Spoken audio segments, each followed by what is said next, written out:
வாழ்க்கை முறையை சொல்லக்கூடிய ஒரு சிற்றிலக்கிய வகை தான் பல்லுன்னு சொல்லுவாங்க. அது என்ன பள்ளமான நிலம்?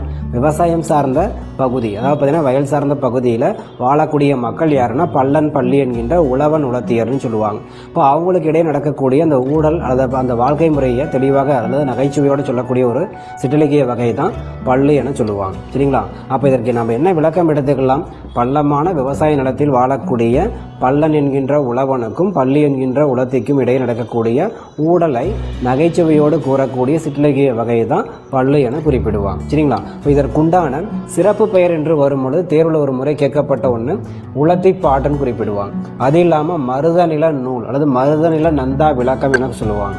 அடுத்து நம்ம புதிய புத்தகத்தில் வந்த ஒரு குறிப்பு தான் வேளாண்மை இலக்கியம் என்று அழைக்கப்படக்கூடியதுன்னா பள்ளு என்பது. அதுவே வேளாண் வேதம் என்றால் நாலடியார், வேளாண்மை இலக்கியம் என்று வரும் பொழுது பள்ளு. சரி, இப்போ இதில் தேர்வில் ஒரு முறை கேட்கப்பட்ட ஒரு குறிப்பு, பழைய பாடப்புத்தகத்தில் இந்த குறிப்பானது இருக்கும். தொல்காப்பியர் வந்து பார்த்தீங்கன்னா இலக்கியத்துக்குண்டான வனப்புகளாக 8 வகைகளை குறிப்பிட்டிருப்பார்.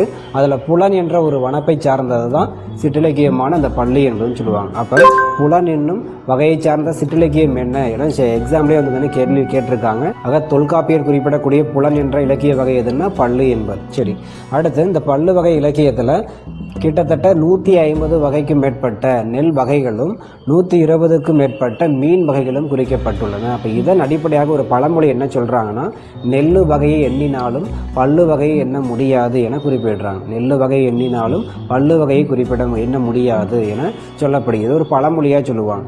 அடுத்து இதில் ஒரு முக்கியமான குறிப்பு நம்ம என்ன எடுத்துக்கலாம், இஸ்லாமியர் பாடாத ஒரே சிற்றிலக்கியமாக கருதப்படக்கூடியது பள்ளு இலக்கியம் மட்டும்தான். கிறிஸ்துவர்கள் பாடியிருப்பாங்க, இந்துக்கள் பாடியிருப்பாங்க. இஸ்லாமியர் பாடாத ஒரே சிற்றிலக்கிய வகை என்ன?